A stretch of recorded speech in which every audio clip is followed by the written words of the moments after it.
전도서 10장 6절부터 보도록 하겠습니다. 인용한 성경은 한글 킹제임스 성경입니다. 미련한 자가 높은 지위에 있고 부자가 낮은 자리에 앉은 것이라. 내가 보았는데 종들은 말을 타고 통치자들은 종들처럼 땅 위를 걷는도다. 자, 부자가 낮은 자리에 앉았다고 말씀하십니다. 이것은 잠언 25장 6, 7절을 언급하는 것이라고 할 수 있습니다. 왕의 면전에 스스로 나타내지 말고 위대한 사람들의 자리에 서지 말라. 이는 내가 이리 올라오라는 말을 듣는 것이 내 눈이 본 통치자의 면전에서 더 낮추어지는 것보다 나음이니라. 야고보서 2장 3절에서도 그 예를 찾아볼 수 있습니다. 화려한 옷을 입은 사람을 보고 말하기를 여기 좋은 자리에 앉으시야 하고, 또 가난한 사람에게 말하기를 거기 서 있든지 여기 내 발판 아래 앉든지 하라고 한다면. 누가복음 14장에서도 좋은 예가 있습니다. 혼인잔치에 초대를 받았을 때 가장 높은 자리에 앉지 말라. 주인이 너보다 더 귀한 사람을 초대하였을지도 모르느니라. 너와 그 사람을 초대한 주인이 와서 내게 말하기를 이 사람에게 자리를 내주라고 하리니 그러면 너는 가장 낮은 자리를 차지하게 되는 무한함을 당하리라. 그러나 내가 초대를 받으면 가서 가장 낮은 자리에 앉으라. 그리하면 너를 초대한 사람이 와서 내게 말하기를 친구여 더 높은 자리에 앉으라고 하리니 그때 너와 함께 앉아 식사하는 사람들의 면전에서 내가 존경을 받으리라. 자, 본문에는 어리석은 자가 보좌를 차지하고 있고 통치자들은 종들과 노예의 자리에 앉게 됩니다.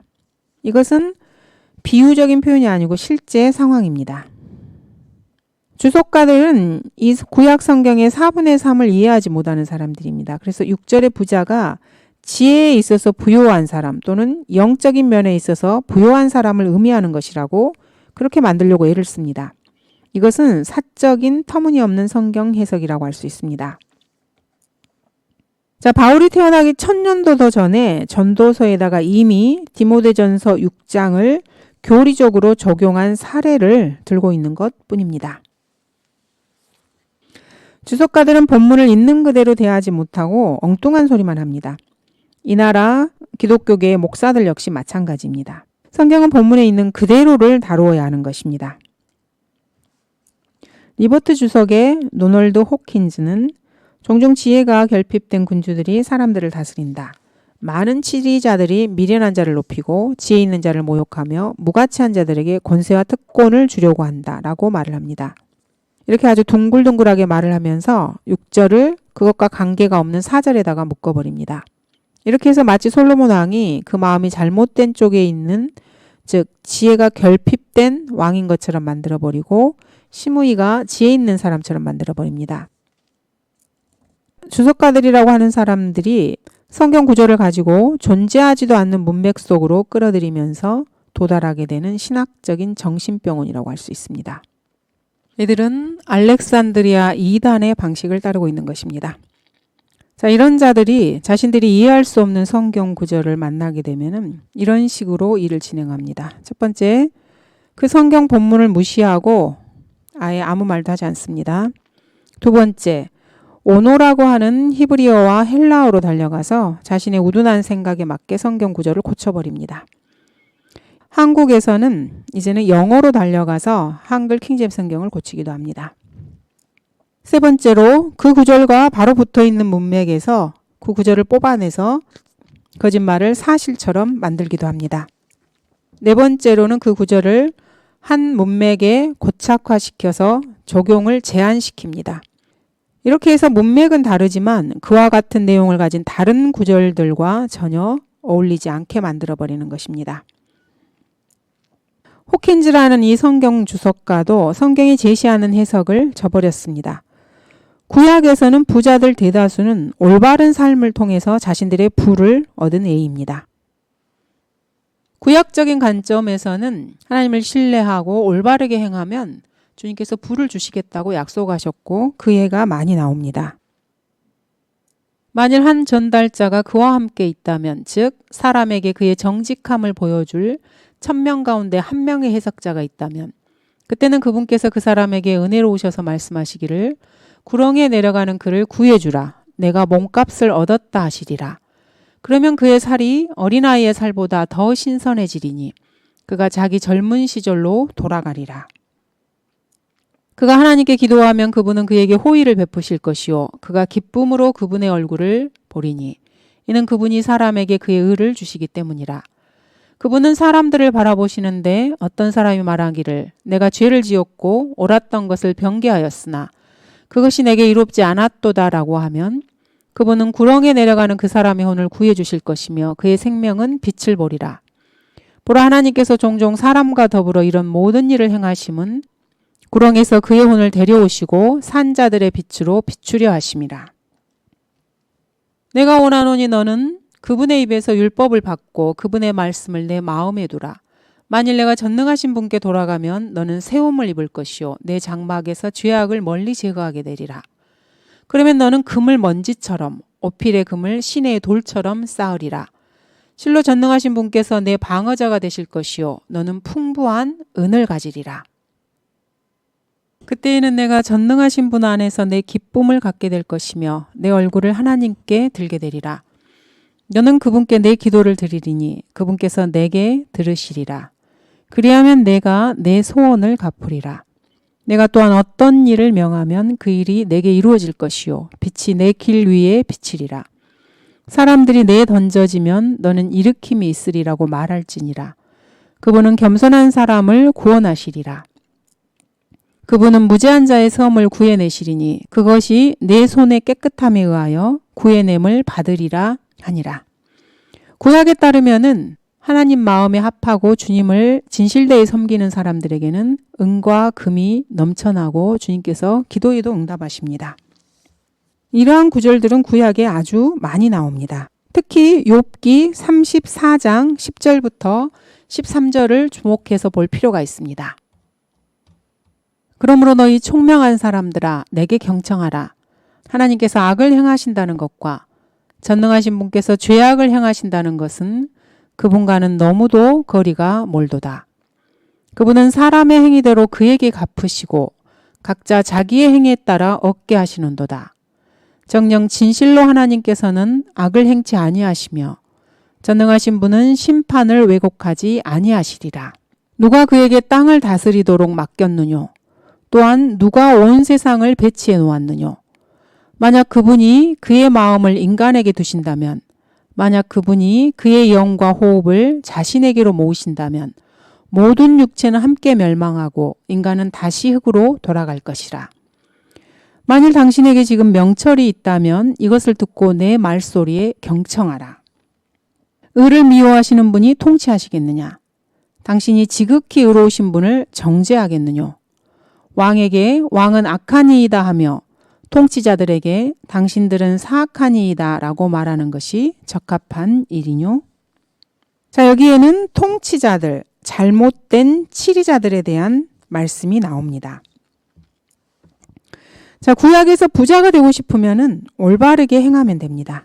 구약 도처에서 부를 이루는 방법을 말씀하고 계십니다. 나는 의의 길과 공의의 길 한가운데로 인도하나니 이는 나를 사랑하는 자들로 재산을 상속받게 하여 내가 그들의 창고를 가득 채워주려는 것이라. 여호와 하나님을 사랑하는 자들은 재산을 상속받게 되고 창고가 가득 차게 됩니다. 악인의 집에는 주의 저주가 있으나 의인의 처소에는 주께서 복을 주시는도다.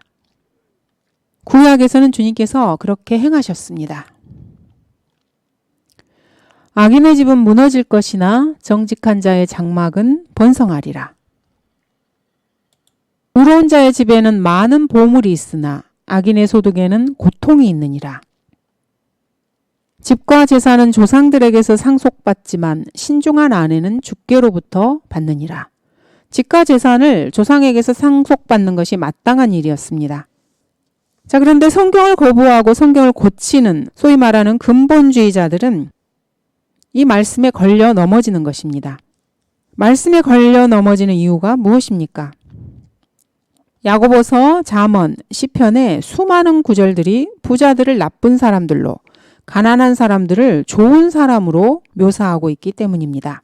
누가복음에 나와 있는 부자와 나사로의 이야기도 마찬가지입니다. 자, 그런데 이러한 현상은 대환란 때 상황을 말하는 것이고 근본주의자들 가운데 예언을 다루는 저술가들 중 그 누구도 아직까지 감히 환란 시대의 구원에 대해 논의조차 하지 못하고 있습니다. 이들 중에는 웨버, 락우드, 린세이, 커반 등이 있습니다. 자, 그런데 이렇게 이 구절들이 모두가 다 교리적으로 대환란을 가리키고 있기 때문에 이 사람들은 이 성경 구절들을 풀어낼 수 없는 그런 난관에 맞부딪히게 되는 것입니다. 애통하는 자들은 복이 있나니 그들이 위로를 받을 것이며 온유한 자들은 복이 있나니 그들이 땅을 유업으로 받을 것이며 사실 이 말씀은 대환란 때에 해당이 되는 말씀입니다. 대환란 때 애통하고 온유한 자들은 실제로 천년왕국에서 땅을 유업으로 받을 것이고 하나님의 위로를 받게 될 것입니다. 지금 굶주리는 너희는 복이 있나니 너희가 배부를 것이며 지금 우는 너희는 복이 있나니 너희가 웃을 것임이라. 대환란 때에는 굶주리는 사람에게 오히려 복이 있습니다. 적그리스도의 표를 받아서 경제활동을 하는 사람들은 모두가 다 자신의 혼을 잃는 사람들일 것이기 때문입니다. 너희는 그 쓸모없는 종을 바깥 흑암에 내어 던지라. 거기서 울며 이를 갈고 있으리라. 너희는 내가 굶주렸을 때 먹을 것을 주지 아니하였고 내가 목말랐을 때 마실 것을 주지 아니하였으며 대환란 때 유대인을 홀대하는 사람들은 이러한 대접을 받게 되는 것입니다. 이것은 교리적으로 모두가 다 대환란을 다루는 구절들입니다. 자, 그런데 미국 같은 경우에 미국의 근본주의자들은 이 성경 구절들을 전혀 해석할 수 없습니다. 향상된 계시를 무시하기 때문이고 킹제임스 성경의 말씀을 진지하게 공부하지 않기 때문입니다. 그래서 이들은 성경을 거부하고 성경을 고치는 것입니다. 그리고 자신들이 이해하지 못하는 구절들을 만나게 되면은 이 근본주의자라고 하는 자들은 이 구절들을 영적으로 해석해서 신학적으로 그 당시 대환란의 상황에서 그 구절에 맞는 상황에서 벗어나게 만들어 버립니다. 이러한 구절들로는 대표적인 것이 산상설교가 있고 야고보서 5장에서 행함이 없는 믿음은 죽은 믿음이라는 말씀이 있습니다. 애통해하고 울고 굶주린 사람들은 마태복음 25장에서처럼 실제로 애통하고 울고 굶주립니다. 이것이 신약과 구약에 대한 정확한 교리적 신학입니다. 성경과 미래 역사의 조화가 되는 해석입니다. 하지만 근본주의자들은 항상 성경의 내용 중에서 교회 시대 이외의 모든 상황에 대해서는 완전히 엉망진창으로 만들어버립니다.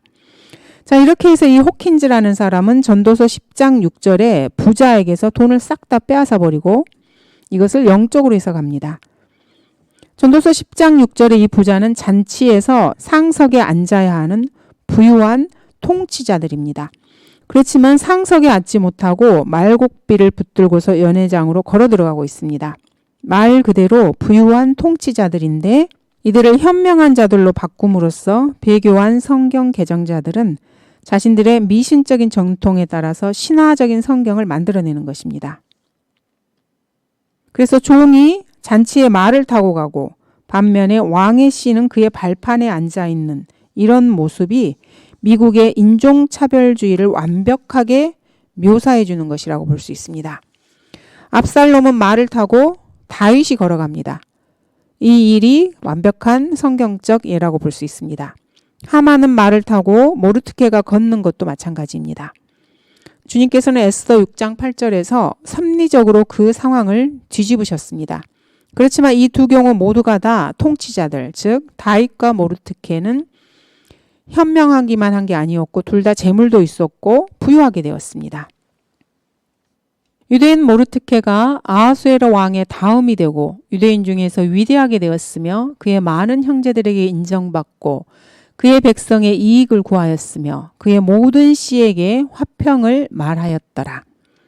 주님을 두려워하는 사람의 구약적 결말입니다. 그가 충분히 장수하여 연수와 부와 영화를 다 채우고 죽으니 그의 아들 솔로몬이 그를 대신하여 왕이 되니라. 다윗의 결말입니다. 아도니베섹이 손가락과 발가락을 잘랐던 왕들은 지혜가 아니고 재물이 풍부했습니다. 그리고 아도니베섹은 미련함으로 가득 차 있는 사람이었습니다. 아도니베섹이 말하기를 70명의 왕들이 그들의 엄지손가락과 엄지발가락을 잘리고 내 상 아래서 그들의 음식을 줍더니 내가 행한 대로 하나님께서 내게 갚으셨도다 하더라. 그들이 그를 예루살렘으로 끌어오니 그가 거기서 죽더라. 그때 유다 자손이 예루살렘과 싸워 그것을 취하여 칼날로 치고 성읍에 불을 놓으니라. 여로보암 왕은 높은 지위에 앉은 종이라고 할 수 있습니다. 솔로몬의 신하 스레다의 에프란인 느밧의 아들 여로보암이 왕을 대적하여 그의 손을 들었으니 그의 어미의 이름은 수르아요 과부더라. 예후와 맞선 왕자들은 머리가 잘리기도 했습니다. 자, 예후는 편지를 써서 사마리아에 있는 그 왕의 아들 아합의 자식들을 양육하는 사람들에게 말합니다. 너희 주인의 아들들이 너희와 함께 있고 또 병거들과 말들과 방벽 친 성읍과 병기가 너희와 함께 있으니 이제 이 편지가 너희에게 도착하자마자 너희 주인의 아들들 중에서 가장 훌륭하고 가장 적합한 자를 골라 그의 아버지의 보좌에 세우고 너희 주인의 집을 위하여 싸우라 하니라. 자, 왕자들 중에 하나를 왕으로 세워서 자신과 싸우라고 이제 합니다.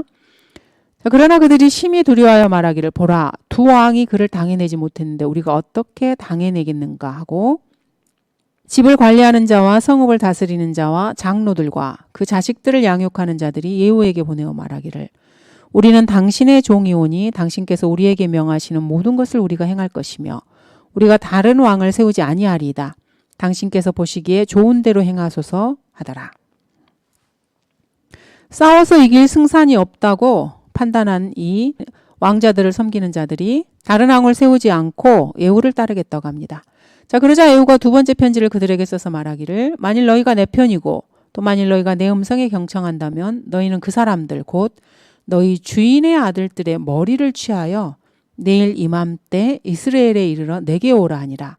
그때 왕의 아들 70명이 그들을 양육하는 성읍에 존귀한 사람들과 함께 있었더라. 섬김을 받았던 이 왕자들은 자신들을 섬겼던 사람들에 의해서 이제 죽게 된 것입니다. 그 편지가 그들에게 도착하자 그들이 왕의 아들들을 잡아 70명을 죽이고 그들의 머리를 광주리에 담아서 이스라엘에 있는 예후에게 보내니라. 한 사자가 와서 예후에게 고하여 말하기를 사람들이 왕의 아들들의 머리를 가져왔나이다 하니 그가 말하기를 너희는 그것들을 두 무더기로 쌓아 아침까지 성문 입구에 두라 하더라. 아침이 되니 예후가 나가 서서 온 백성에게 말하기를 너희는 의롭도다. 보라 나는 내 주인에게 반역하여 그를 죽였으나 누가 이들 모두를 죽였느냐. 주께서 아합의 집에 관하여 말씀하신 주의 말씀은 하나도 땅에 떨어지지 아니하리라는 것을 이제 알라. 이는 주께서 그의 종 엘리야를 통하여 말씀하신 것을 행하셨음이라 하더라. 이들 중에 현명한 사람이 있었다는 그런 암시는 전혀 없습니다. 성경 주석가, 목사들, 성경 교사들이라고 하는 사람들이 이 지구상에 존재한 적도 없는 신화적인 성경을 만들어내고 있습니다. 이 성경 본문과 함께 그리스도인이라면 반드시 숙고해 봐야 할 엄청난 진리가 있습니다. 자, 이 진리는 성경에서뿐 아니라 인류의 역사 전체에서도 흔히 발견될 수 있습니다. 즉, 열등한 사람들은 자기보다 더 우수한 사람들이 자기들에게 몸을 굽히기를 강력하게 원한다는 사실입니다. 이렇게 비열하고 열등한 사람들에게 이것보다 자신의 인생에서 더 큰 의미를 갖는 것은 없습니다. 자신들의 목숨보다도 이것이 더 중요합니다. 자기들보다 더 우수하다고 알고 있는 어떤 사람이 자기들에게 경의를 표하거나 자기들을 인정하게 만들 수만 있으면은 정말로 기쁜 인생이 되는 것입니다. 자, 폰티오 빌라도가 격분한 이유는 바로 예수 그리스도께서 자신에게 공손히 말하지 못하게 만든 것이었습니다. 요한복음 18장, 19장의 대화를 잘 살펴보면 알 수 있습니다. 하만을 흥분시켜서 죽음에 이르게 했던 것은 바로 자신이 생각하기에 그토록 고집스럽고 존경심 없는 한 유대인이 하만 자신에게 경의를 표하려고 하지 않았기 때문입니다. 다니엘 3장에서 느부갓네살을 그토록 발끈하게 했던 건 역시 머리에 피도 마르지 않은 젊은 애송이들 몇몇이 굽히지도 않고 절하지도 않고 심지어는 불에 타지도 않으려 했던 것이었습니다. 자, 아합이 그 나라의 최고 군주이면서도 자신의 삶을 향유할 수 없었던, 즐길 수 없었던 이유는 외국 군대가 침략하고 있었기 때문이 아니었습니다. 아합은 외국 군대 정도는 충분히 처리할 수 있었습니다. 아합을 확 달아오르게 몰아붙인 일은 바로 포도원을 가지고 있는 천한 농부 하나가 왕인 자신에게 얼마 되지 않은 땅을 팔려 하지 않은 것이었습니다. 또한 말 그대로 바리새인들에게 살인의 충동을 느끼게 한 것은 자신들은 존경을 받을 자격이 있다고 스스로 생각하고 있었는데 예수님이나 그분의 제자들이 그들에게 전혀 존경심을 보이지 않았기 때문입니다. 그들이 이 말을 듣고 마음이 상하여 사도들을 죽이려고 의논하니라. 그러므로 유대인들이 예수를 박해하고 또 죽이려고 하였으니 이는 주께서 이 일들을 안식일에 행하셨기 때문이라. 유대인들은 예수 그리스도를 죽이려고 합니다. 예수님께서 그들을 전혀 존중하지 않으셨기 때문입니다. 자, 말을 탄 종은 통치자가 발로 걷는 것을 자기 눈으로 직접 봐야 속이 후련해집니다. 자, 이들은 십자가에 달린 예수 그리스도를 보고 즐거워했습니다. 세상의 그 어떠한 일도 이보다 이들을 더 즐겁게 할 수는 없었을 것입니다. 아무리 많은 부, 명예, 칭송도 이 변태적 가학성 욕구의 불만을 보상할 수는 없습니다. 성경을 공격하는 목사들, 성경학자들, 성경교사들 역시 말 안장에 앉고 싶어 합니다. 자, 우리가 그들을 존경하고 인정하고 칭송하지 않으면은 용서받을 수 없는 죄라고 여기고 이단이라고 소리칩니다. 이 말 위에 앉은 종들은 성경의 권위에 굴복하려 하지 않습니다. 자신들의 지성이 말 안장에 앉고 거룩하신 하나님의 거룩한 말씀들은 자신들의 발밑에서 걸어가기를 원하는 것입니다. 이 시대의 지성인들의 모습입니다. 10장 8절 9절입니다. 구덩이를 파는 자는 거기에 빠질 것이요 담을 허는 자는 뱀에게 물리리라. 돌들을 치우는 자는 그것으로 다칠 것이요 나무를 쪼개는 자는 그로 인하여 위험을 당하리라. 성경 주석가들이라고 하는 자들은 이 성경 구절들을 한데 묶어놓고 말도 되지 않는 사적 해석을 하고 있습니다. 정말로 환상적으로 성경을 변개시켜 놓았습니다. 리버티 주석은 뱀을 치리자로, 부자를 현명한 사람으로, 반역자를 현명한 사람으로, 그리고 저자인 솔로몬을 어리석은 자로 바꿔버렸습니다. 그 다음에 10장 11절에 뱀을 부리는 자가 기도하는 사람에 대한 언급이라고 말하기도 합니다. 그 근거를 이사야서 26장 16절에 온본이라고 합니다. 자, 8절은 구덩이를 파는 자는, 담을 허는 자는, 자, 뭔가 행동을 하는 사람이 있습니다. 이 구절들은 앞에 4절, 5절, 6절, 7절과는 전혀 상관이 없습니다. 이 부분은 앞의 내용과 완전히 분리된 잠언입니다. 최소한 지켜야 할 기본적인 것들을 다루고 있습니다. 정녕 너희는 아비 없는 자를 압박하고 너희 친구를 위하여 구덩이를 파는도다. 그가 웅덩이를 만들어 팠으니 자기가 만든 구덩이에 빠지는도다. 이방은 자기들이 만든 구덩이에 빠지고 자기들이 숨겨놓은 그물에 발이 걸렸도다. 까닭없이 그들이 나를 잡으려고 구덩이에 그물을 감추었고 까닭없이 그들이 나의 혼을 취하려고 구덩이를 팠나이다. 이러한 말씀들은 아주 많습니다. 자, 사탄은 의로운 사람과 하나님의 사람들에게 구덩이와 올무와 덫을 파서 삼키고자 합니다. 너는 주 너의 하나님께서 차지하라고 내게 주시는 그 땅에서 유업으로 받을 내 유업에서 옛날 조상이 정해놓은 내 이웃의 지계표를 옮기지 말지니라. 자기 이웃의 지계표를 옮기는 자는 저주를 받으리라 할 것이요 모든 백성은 말하기를 아멘 할지니라. 내 조상들이 세운 옛 지계표를 옮기지 말라. 옛 지계표를 옮기지 말며 아비 없는 자의 밭에 들어가지 말라. 이 구절들과 연결이 됩니다. 인간은 심는 대로 거둡니다. 최저소득 보장에 대한 구약의 구체적인 계명을 어기게 되면 그에 상응하는 응징을 받게 됩니다. 주님께서도 구약에 최저 소득을 보장하고 계십니다. 8절의 담은 9절의 돌들처럼 사람이 가진 유업의 경계를 나타내는 표시입니다. 나봇이 아합에게 말하기를 내가 내 손조들의 유업을 왕에게 드리는 것은 주께서 내게 금하시는 것이니이다 하더라. 자, 그런데도 리버티 주석에서는 나봇이 뱀 같은 치리자에게 마법을 쓰는 것처럼 해놨습니다. 그들의 말대로 했다면 아합에게 포도원을 바치는 것이 맞습니다. 이들은 하나님께서 보존하신 킹제임스 성경을 망쳐놓는 일에 아주 바쁜 자들입니다. 여기에 4가지 경고가 나와 있습니다. 첫 번째, 다른 사람을 해치기 위해서 덫이나 올무를 놓지 말라는 것입니다. 왜냐하면 올무를 놓은 사람이 거기에 빠지게 될 것이기 때문입니다. 이는 그들의 발은 악으로 달려가 피 흘리는 데 빠름이니라. 실로 새가 보는 데서 그물을 치는 것은 헛된 것이라. 그들은 자기 자신의 피를 보려고 엎드려 기다리며 자기 자신의 생명을 해치려고 몰래 숨어 기다리고 있는 것이라.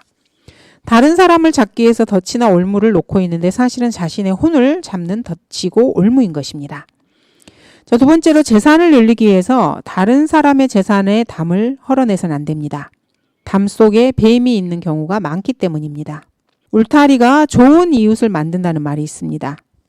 현대인들은 인종, 성별, 가정과 교실, 재산, 소득 수준의 벽을 모두 다 헐어버리고 모든 사람이 침범할 수 있게 하자고 주장하고 있습니다. 성경과 반대되는 행위입니다. 세 번째로 가장 단순한 직업이 위험한 것일 수 있고 또 일꾼의 보상이나 업무상의 보상이 없는 곳에서는 주의를 해야 합니다. 성경에서는 부주의에 대한 책임을 본인에게 돌리고 있습니다. 현대인들은 어떻게든지 벌어진 사고에 대해서 그 책임을 항상 남에게 돌리고 싶어 합니다. 여인을 강간하다가 저격을 당하면은 자기가 입은 상해에 대해서 경찰관에게 책임을 돌리고 주의하라는 표지판이 있는데도 다리에 떨어져서 목이 꺾이게 되면은 다리를 만든 회사에 소송을 걸고 체육관에서 하키를 하다 놀다가 다치면은 작은 크기의 표지판으로 경고를 했기 때문에 다친 것이라고 책임이 본인에게 있는데도 체육관을 건축한 사람을 고소합니다. 자, 그 결과 낙태, 마약 중독, 성병, 성도착이 난무하고 감옥은 자기들 주장에 따라 무죄한 사람들로 가득 차버리게 되었습니다. 자, 8절의 뱀은 11절에 나오는 뱀과 연관이 됩니다. 자, 이 뱀은 담 안에 있는 것입니다. 그 뱀을 보았을 땐 이미 너무 늦어버립니다. 마치 사람이 사자를 피했다가 곰을 만나거나 집에 들어가 손을 벽에 기대었다가 뱀에게 물린 것과 같도다. 자, 인도에서는 음악과 춤으로 코브라에게 마법을 걸고 춤추는 소녀가 무릎을 꿇고 앉아서 코브라에게 입을 맞추게 합니다. 자, 4번째로 최저소득 보장을 위해서 세워놓은 돌들을 함부로 다루다가는 다치게 될 수 있습니다. 자, 벌목하는 사람들에게는 모두 다 알려진 일이지만은 나무를 쪼개는 일은 위험할 수 있습니다. 사람이 땅의 나무를 꺾고 쪼개는 것처럼 우리의 뼈들이 음부의 입구에 흩어졌으나 오크나무를 도끼로 쪼개려고 하면 아주 날카로운 양날 도끼라고 해도 얼굴 쪽으로 되틀 수 있습니다. 또 도끼날이 날아가서 누군가를 죽이기도 합니다. 이런 일은 실제로 있었던 이야기입니다. 한 사람이 목재를 베는데 도끼머리가 물에 떨어진지라 그가 소리질러 말하기를 아 선생님이여 이것은 빌려온 것이니이다 하니 어떤 사람이 자기 이웃과 더불어 벌목하러 산림 속으로 들어갔는데 나무를 자른 때 손에 도끼를 들고 찍다가 도끼가 자루에서 빠져 자기 이웃을 우연히 맞추어 그가 죽으면 그 사람은 그 성읍들 중 하나로 도피하여 살지니 또 도끼날이 나무의 미끄러운 부분에서 미끄러져 다리나 발을 찍어서 응급실로 실려가야 할 상황이 벌어지기도 합니다. 러크만 목사님께서도 잎이 무성한 덩쿨로 가려진 철사에 전기톱이 맞아서 데튀는 바람에 위쪽 입술을 다친 경험이 있습니다. 10바늘이나 꿰매셨다고 합니다. 자, 9절에 따르면 그로 인하여 위험을 당하리라고 말씀하십니다. 문맥적으로 보면은 이것은 경계를 표시하는 일련의 나무들을 잘라내는 것을 말합니다. 또는 다른 사람의 재산을 두른 나무 울타리를 베어내는 것을 말합니다. 견고한 성읍들에는 노시나 철로 된 것뿐만 아니라 나무로 된 성문들도 있습니다.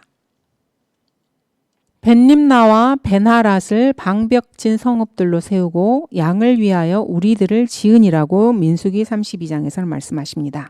견고한 성읍이라고 해도 항상 돌로 된 벽에 대한 언급을 말하는 것은 아닙니다.